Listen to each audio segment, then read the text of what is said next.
To add alternative appearance to enhance face recognition on Samsung Galaxy S24 Ultra, swipe down the top of the screen and then tap setting icon. Scroll down the screen to find security and privacy. Tap security and privacy.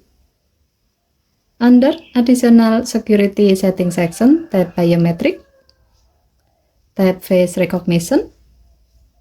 Now enter your current screen lock.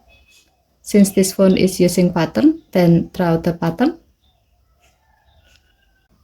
Wear additional accessories you often use that can change your appearance, like glasses.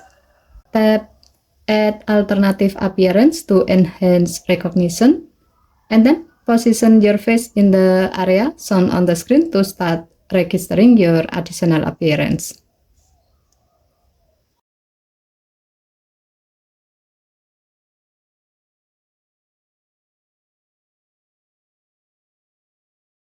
By doing this, you can help your phone to easily recognize your face while you are wearing additional accessories.